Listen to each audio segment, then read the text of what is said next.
That's my big fear.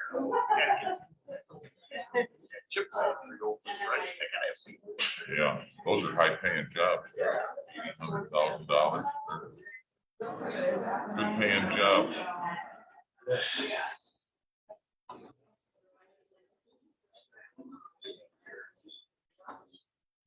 Jim Peduto is on his way, so I'm just waiting a minute or so.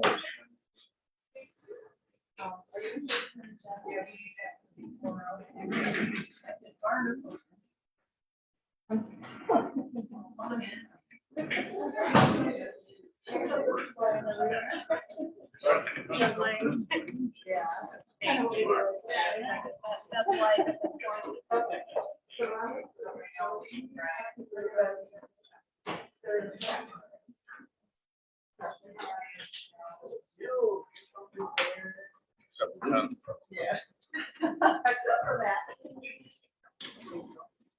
Not for. Just for a minute. Yeah, I want to make sure that remind you of that. Oh, I don't. Thank you.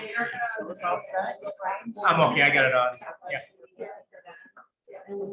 Thank you. Sure. I'll leave one for Jim just in case.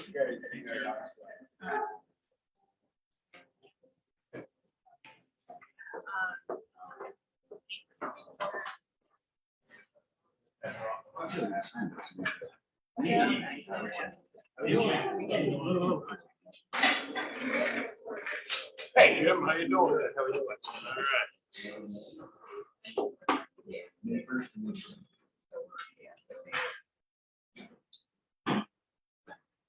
What's going on today? Oh, right. You say, Brian? Hot you. Extremely little.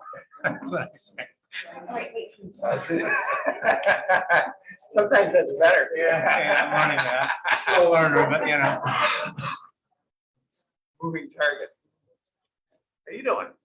Well, yourself. Good enough.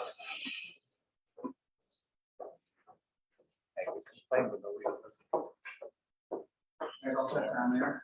Natalie just stepped out. She knows. Huh?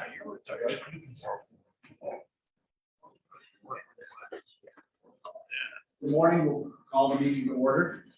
And the first item on our agenda is the acceptance of the July 21st, 2021 Governance Committee meeting minutes.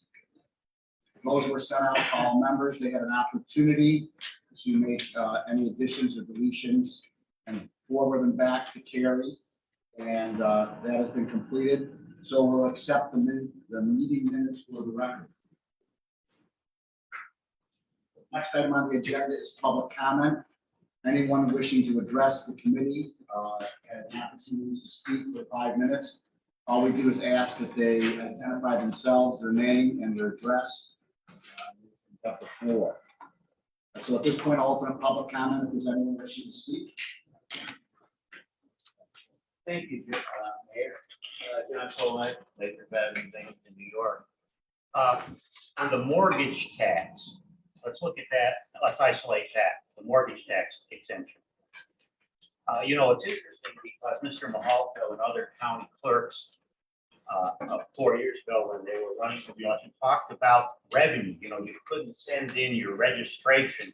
You had to send it directly to Boone County because it was depriving the clerk's office of revenue. And, you know, it's interesting that we don't hear the county clerks talk about these mortgage tax exemptions. County clerk's office is not rocket science, simple fee for filing operation. Mr. Mahalko said, you know, we got to keep in mind that the county clerk's office employs. This is why we need these local registrations. So here we're giving almost $1 million in a mortgage tax exemption. And I find it not coincidental that the county clerk's office had to be bailed out directly by the county legislature for $750,000. First time in history of the Broome County Clerk's Office that you had a transfer of funds directly from the county general fund into the clerk's office because they weren't generating enough revenue. So, I could almost see, this thing started as simple tax abatements. And now, you could almost justify, the guy like me could go to bed and say, well, they're picking it up on the sales tax end, or they're picking it up. But see, this is just too much, and it's for too long a period of time. So I think if you isolate that, say, and now, you get a 1% fee, but now they can't come up with a 1% fee. So I don't know that the business, this is supposed to be a business deal. When I think about a business deal, I think of negotiations, I think of cross-outs, I think we'll do this, if you'll do this. It seems that when you go into a deviated pilot, it becomes a standard deviated pilot for the developer to grab all they can and steamroller you into submission. That's what it seems like to me. Now, so there's just too many favors slapped onto too many favors. Now, unlike a town board, occasionally a town board or city council will make decisions for a 20-year bond. But you're making decisions for people that aren't even born yet, that are going to live here and have to pay the bill. So this is truly frightening. And we got into some vague explanations. The mayor was asking some questions, and other board members asking some questions about where the equity is in this project. Now, one possibility, and I know there's Sparks LLC and Sparks JC LLC. One possibility is that this county lease, is it securitized?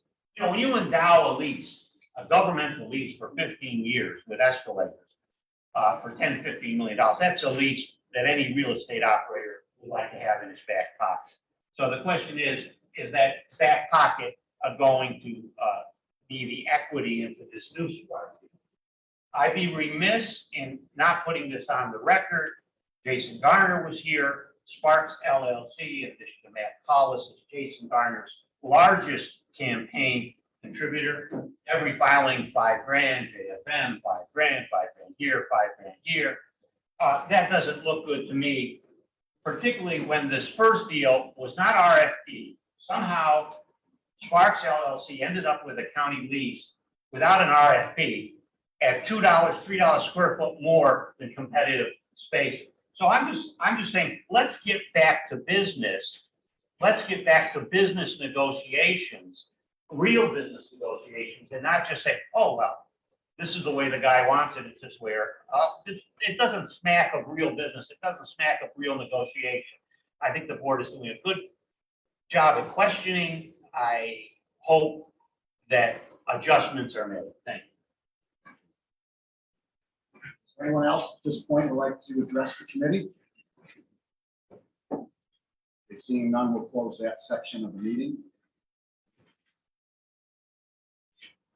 The first item on the agenda is a review, discussion, recommendation to accept an application from LCP Group Incorporated and authorizing the sales and use tax exemption in an amount not to exceed $98,800, consistent with the policies of the agency in connection with the renovation of the former National Pipe and Plastics manufacturing facility into a multi-use facility to be located at 3421 Vestal Road in the town of Vestal. Thank you, Mayor. Good morning, everyone. We did receive this application. This is the revision to the agenda. We were able to come to review and get this this month. We did receive this application for a sales tax benefit from the LCP Group. Christina and Larry Pierce have purchased, as was noted, 3421 Vestal Road, which you may know better as the former National Pipe and Plastics facility on Old Vestal Road. They intend to renovate the former National Pipe and Plastics facility to utilize the 30,000 feet of space for their asbestos demolition and recycling business. So allow for some expansion for their business, and they're also planning to update and remodel excess space of the facility to offer space for lease.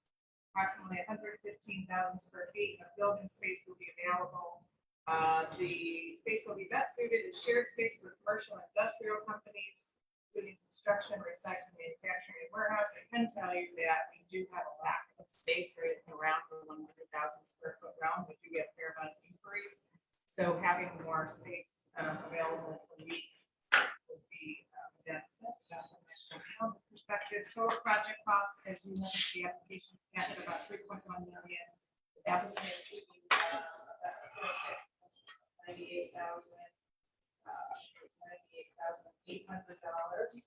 That this action today, a recommendation to go to the full board today would satisfy the benefit no need for a public hearing. That's to approve benefit on the 18th.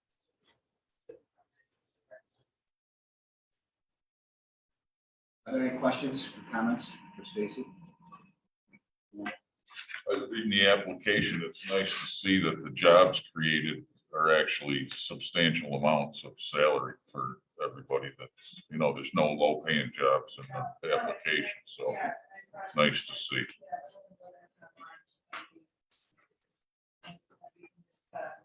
Space to market for commercial. Is there a motion? I'll move it. Brian? And, all in favor? Aye. Okay, we're gonna go into now the Oakdale Mall project, but, we have the possibility of executive session if there's some, information we're seeking from the developer that obviously is proprietary. But I think there's a lot we can discuss, openly, in open session, so we'll start with that. And any questions that the developer feels, needs to go in the discussion in executive session, we'll hold those to the end, and then we'll go into executive session.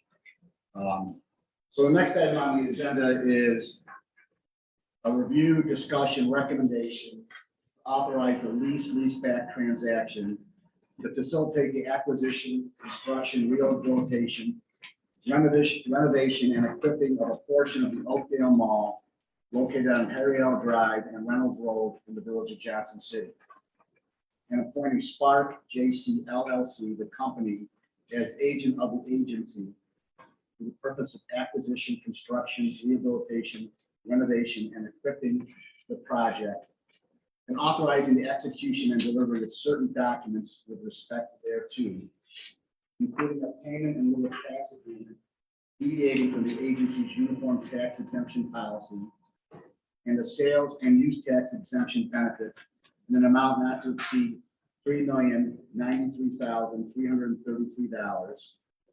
Provide a mortgage tax exemption in an amount not to exceed $933,234. And a real property tax exemption in an amount not to exceed $7,732,421.36. So with that, we had a discussion. We had a discussion at the last meeting in regards to the application and questions for the developer. We felt that we wanted to come back and explore some additional questions in regards to the application and the project itself. So with that, I'll open it up to the floor to any members at this point who have questions for Doug Matthews, representing the developers here, and answer any questions we have at this point. Is there anyone who would like to start?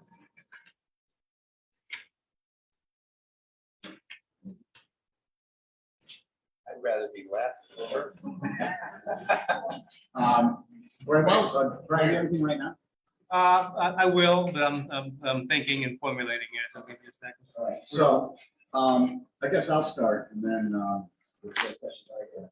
The first one is that, when we met last week, at that point, we were on the cusp of hearing, when the discussion was an open session, about a potential manufacturing tenant that was going to make a determination, if they were going to locate in the Oakdale Mall and the size and scope of that project. My understanding, they were going to meet the next day and make a decision. So I guess the first question we have, is there any update on that tenant and what's going on with that? Yeah, thanks again, everyone, for being here. Don't feel popular coming to see you, but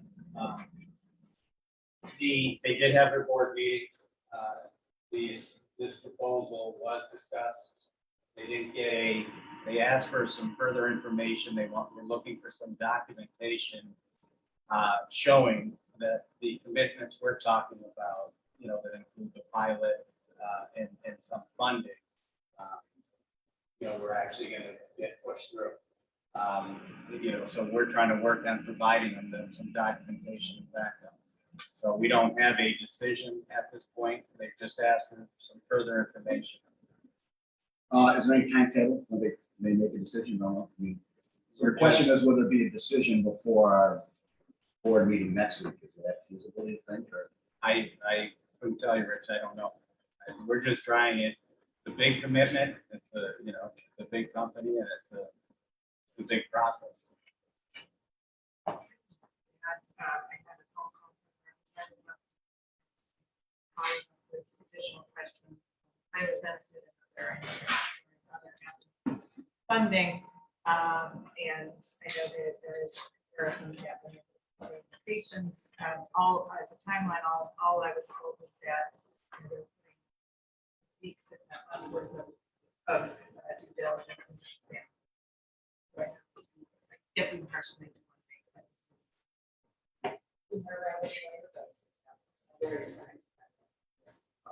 It's a big commitment, just as it's a big commitment for us as developers, it's a big commitment for our community. It's a big commitment for them. It's 20 years that we're trying to get. What's the other funding? They're talking with state potential programs that might just extend with their growth. How far along is that? Yeah, and I've been taking office and conversations, I think are going well. I think questions are going well, but like anything, it's just having the back and forth. The state's looking for some information to truly understand occupation, salaries, anything that helps them make their decision.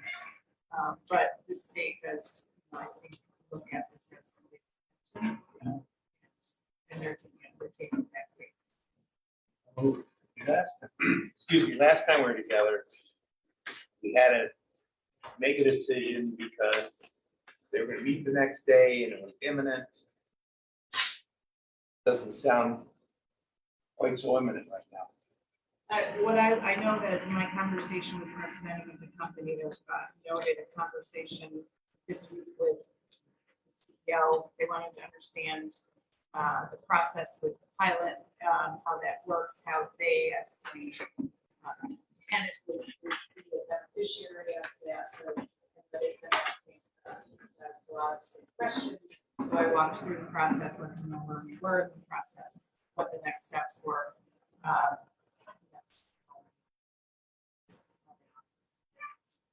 So it doesn't sound like we have any definitive timeline from that project. Not other than what I said was their comment about pushing a lot of details. Thanks. I think the dilemma then is, because for some board members, the scope of the pilot is, I don't want to say conditional, but a major factor in approving the pilot of this size is, the tenant of that nature coming into the project. If for some reason they decide not to come, that reduces the scope of the project by almost 40%. So, I mean, is that? I think if I could Go ahead. I'll address that, Rich. We've got all along this where, there's plan A, B, and C, and we're working as best we can with any tenant we think could be a good fit for this redevelopment for our community. And, I don't look at it like if we lose this particular tenant we're talking about, that our project pulls up. I do believe that if we can't get a pilot agreement, we can't get some of these other pieces in place, there won't be a project. These malls we're seeing nationwide, the only ones that are having some success with redevelopment are public-private partnerships. So, if we can't all come together, try to make some, we've got a very old structure that's lost most of its anchors. Burlington down to a third of the space. JCPenney pays 75 cents a square foot. So the revenue continues to diminish, and we have an old asset with major infrastructure problems. We talked about the $5 to $7 million storm sewer problem last week. And that's something that the mall really has nothing to do with. It just passes through its property. So, you know, I don't view it that, and I hope the board doesn't view it, that if this whole pilot, everything we're trying to do on this project is contingent on us getting this particular manufacturer. Because I would never want to hang, you know, a plan of this size on 110. And I think it doesn't stop some of the others that we're talking to. They're not contingent on this tenant being there. And if they, for whatever reason, don't come, or if they reduce their size and whatever, we still plan to go forward. But we need this agreement to do that, to make this project feasible. And I know everyone says it's kind of the chicken and the egg, cart and the horse, but we can't attract these folks and we can't talk to them if we don't have some sort of knowledge, some sort of definition of what these costs like tax will be. That's how we try to attract them and get them to make a long-term commitment. So, you know, I know it seems like the focus has become this one particular tenant. And there's no question, they were driving us to that board meeting. We did a lot of work, we did a lot of design work. And we have completed 4 of them. You know, we're well along in the process, but we can't force them to give us a decision on that day. I know locally, you know, that folks that we thought, they really want this location, they want this to happen, but we, you know, they have a board and they've got to get that board approved. Not discouraged, you know, but I'm also, you know, I know that the best laid plans sometimes don't work out. And, you know, I've never represented before that we have these guys signed, sealed, delivered. We're doing everything we can. This is a big part of it, to attract, you know, these as well as some other prospects we're talking to. What prospects you mentioned the state, is the county involved with other tax benefit of some sort? Yeah, I mean, we've talked to the county, we've talked to everybody. And, you know, what we're looking to the county to try to help is infrastructure, things like this problem with the storm system. So I think they're looking at ways to, you know, is there funding, is there stimulus funding that could help be directed to help with some of these infrastructure? But again, I don't have a definite answer to that, you know. So there's several ones. The county putting something in, structure, the state, however that happens, plus what we have here in front of us. None of us have committed to anything yet. Wouldn't you respond very? Typical of state first. Or No, is it not really, and they're not, just you know, first? one doesn't forget the other, and we can approve our benefit and they continue to talk with the state. And then do the other one snowball behind that? Is one of us waiting for the other to move along? I can tell you that, you know, my conversations with the state, we're, you know, just keeping each other in the loop on timing. I know that they are very interested in participating in some manner. It's just a question of how fast they can move things right now. With this flexible time. There are certain benefits that can be provided that are in the form of capital grants, but rather tax credits that might flow more to the operating company or there's, you know, capital grants. So I think they're still trying to just piece it together. But no, it doesn't. And they can continue irrespective of that state funding. Let's not. Is the potential state funding to the developer or is it to the potential tenant? I think they're talking about the project. So let's say hypothetically, what happens with, are you looking at state financing potential as a key component to making that project work? But my question is, for some reason, the state doesn't come through, what does that do to you in regards to making that project work? You know, I think it makes it more challenging. definitely. So I think we're doing the best we can to get interest in the project, get prospective tenants interested in the project, to create some sort of momentum.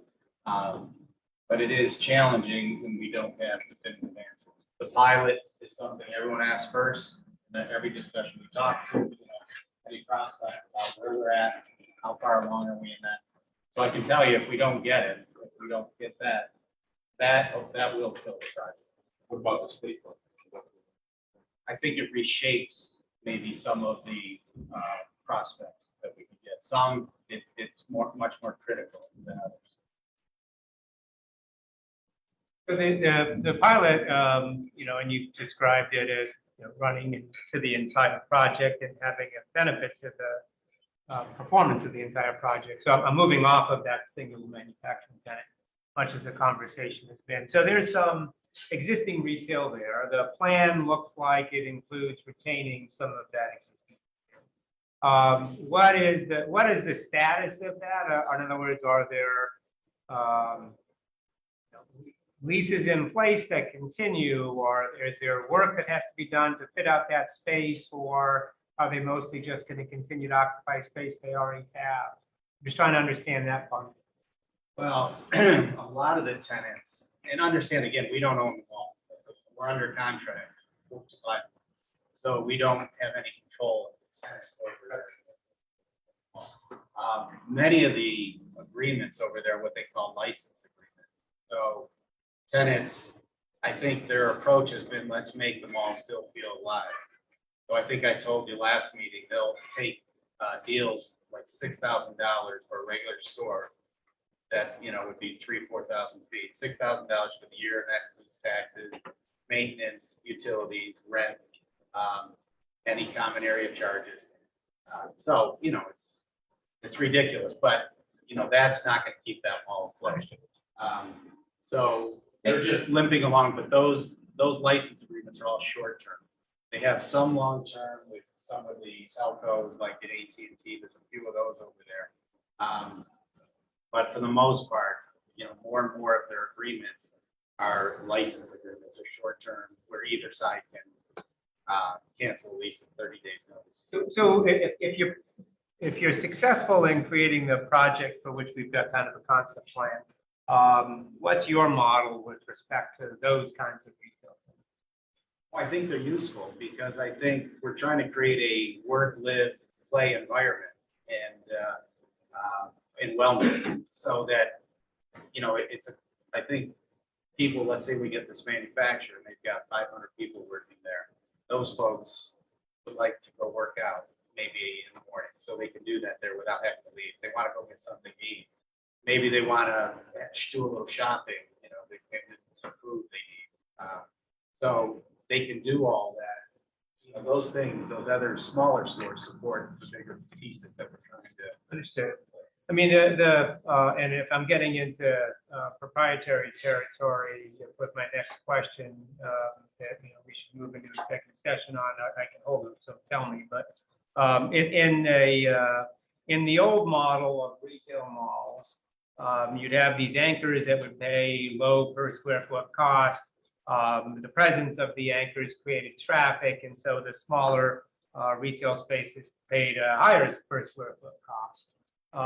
Is your model that if we get big tenants, that you hope to generate more in lease income from these retail tenants? So would you essentially mimic that model? I mean, it's interesting you mentioned the model, because, and I'll tell you where this model is at these days. We all know Boscov's, and Boscov's has been looking to go into the mall for a while. And I gave a heads up to the local folks here that go ahead. Now they have an interest in keeping them and bigging from them. But you want to know what their offer was to go over to the mall? They'll take the Macy's building and they'll take all the supporting parking for $1. That's their offer, because they felt they bring that type of value to the mall. So this is what we're up against. The things have changed. It's a dinosaur, and it's really tough to work with. Because a lot of the better retailers these days, they want a plaza, they want parking out front. They don't want to be encased in a mall somewhere. You know, so it's a challenge to sort of envision, how do you repurpose these things, bring it back to life, keep it on the tax roll so that it can still contribute, but more importantly, keep people working, keep sales tax revenue, keep activity there, and bring this dying structure back to life. It's a big challenge, but that's how some, you know, that's where some big retailers see. No, I see that. I mean, what I'm trying to get my arms around is this, right? So there's a pilot proposed to us. The pilot is big. It's big in two dimensions. It's big in discount and it's big in time. And I'm trying to understand, like, if the project flies, you know, when does it begin to, and how does it begin to generate revenue, right? Because, you know, and if it's going to be pumping, you know, well and on a good and successful model in year 10, I think we should take account of that in terms of the scale of the pilot on one of those two dimensions anyway. And so what I'm asking is, let's say you're successful in getting the anchor tenants. What happens with this retail space? Are they, you know, are you moving beyond this license model, or are they a good source of revenue for the project? I think the majority of taxes that we being passed through would be going to, and what we have proposed right now, the manufacturer and medical.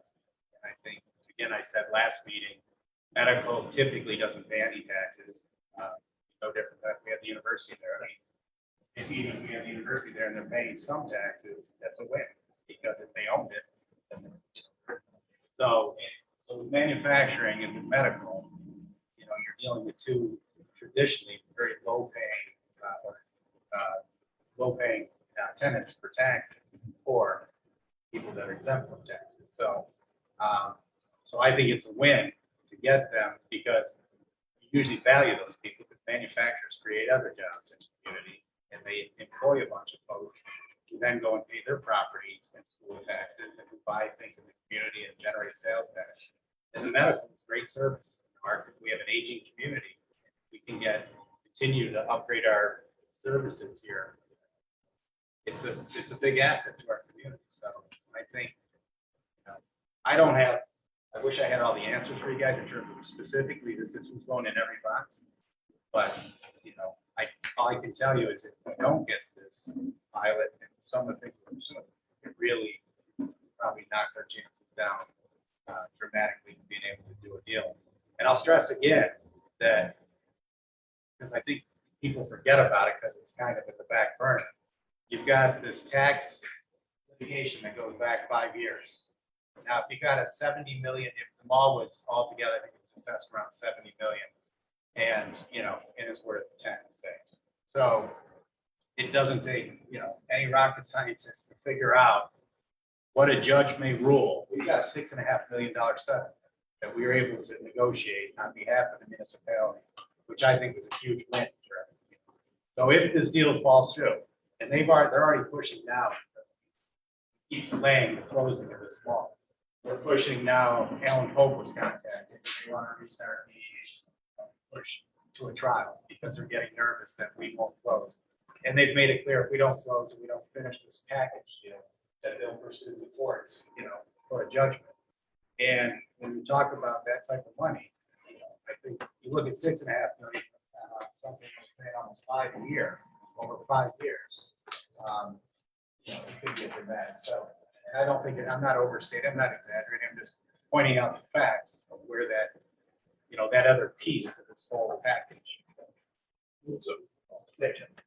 So today, that was my question on this. How does the flow of money work with that? I mean, and I'm obstinate about this. So that would save the taxing jurisdictions from having to refund money to it, right? Exactly. Well, because they will have to cut a check. No, they've got to, that's with the 6.5. Well, that's I think Joe's, are you asking if we don't close and have this settlement? When Yeah, you if close. you don't close, what's the flow of money? The court case continues. And they'll go to the Okay. board. Okay, well, we can hold that for. a second. Okay, all right. So the way I'm reading this now, then, I'm looking at $6.5 million balance. That would go to settle case, is what you're saying. Okay, yeah, all right. That's paid by the village. Hold on.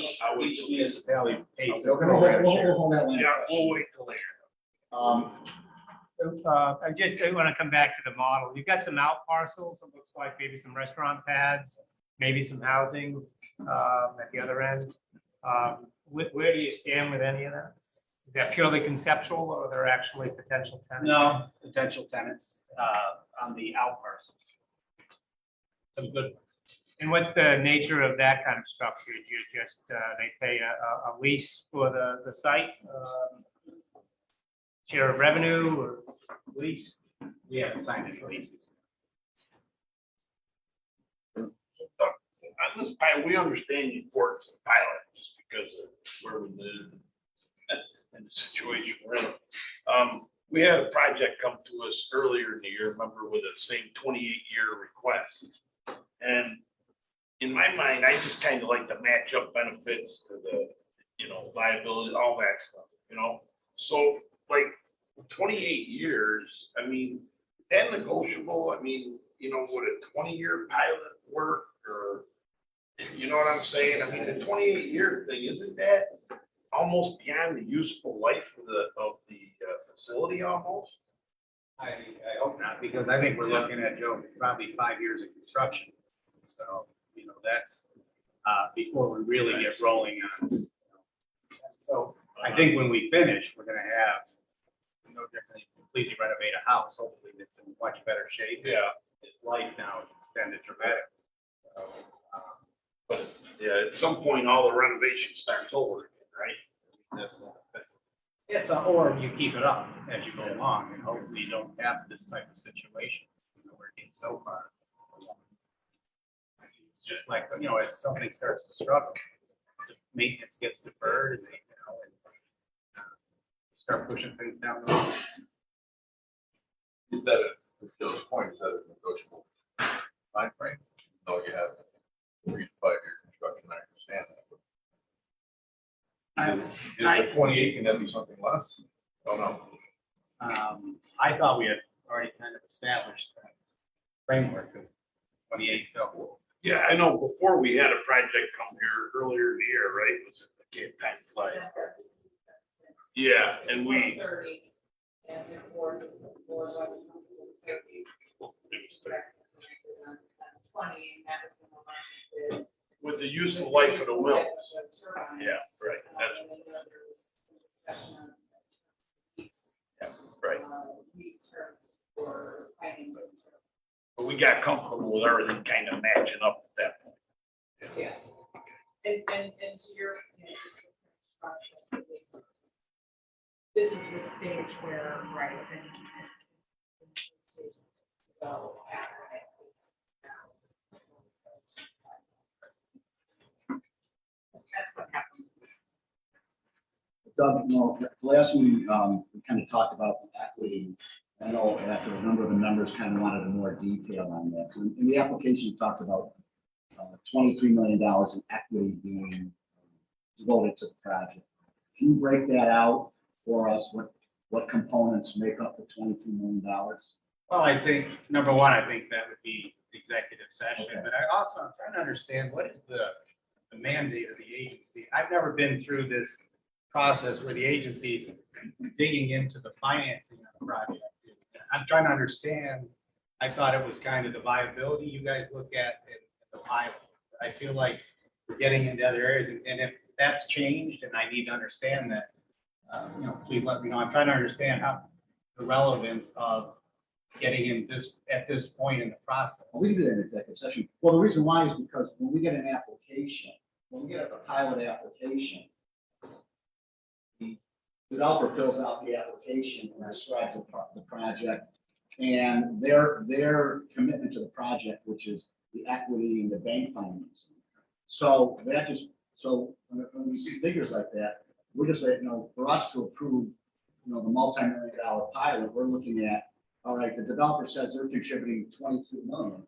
you just want to get a sense, we don't go into deep detail, but, 10 million of it is coming from A, 10 million is coming from B, and so forth. In other words, if you were putting up one of your businesses as collateral or something, something like that, we don't have to go into deep personal finance and stuff, but we want to get an idea, if there's a $23 million component, what comes into that 23 million? I We go mean, into executive session to discuss that. yeah, and I could just tell you, on any project I've ever been involved, and I know so many people here are in business, I've never done a project without putting equity. And been working on this one for 2 years already, trying to get to this point, and when we even, on top of all the millions we'll have to put in personally to get this off the ground, on the first 5 years of construction, we'll have to personally guarantee the construction. Everything is invested. Typically, till we get some sort of permanent financing, we hope for that would be non-recourse. But, they may demand personal guarantee. I don't know, typically, we get these, we put out a package, put it to multiple banks, we probably work with every bank in this area. They'll submit a proposal, and there'll be asks in there. There may be certain requirements on what we do have to put in. What sort of guarantees we have to put in. But, Well, how'd you come up with $23 million figure? I think it's looking at a certain percentage will be mortgaged, a certain percent will come from other funding, whether it be state or local government, and then a certain percentage is going to come from the ownership. But it seems like the $23 million figure is kind of loose. In other words, it's 22 million, but you're saying some will come from the state, but you really don't know how much might come from the state. All we're asking is how did you arrive at 23 million? Like, if you have 22 million and you think some can come from the state, you have an idea how much you think might come from the state? You know what I'm saying? And we're just trying to figure out how you arrived at the $23 million. I would say we go to executive session if you want to Okay. peel back that deep. Well, we'll hold the tax cert questions and the financing questions for executive session. Jim, did you have anything at this point? I think mine are. Executive session Yes. questions as well? Yes.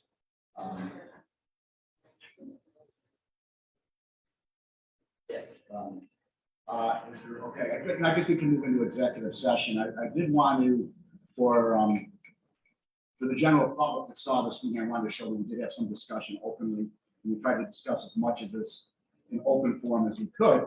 And then we'll go into executive session for some of the issues that are sensitive to private financing and to tax litigation. So then I'll entertain a motion, to move in executive session. So moved. Second? Second. All in favor? Aye. Okay. Recording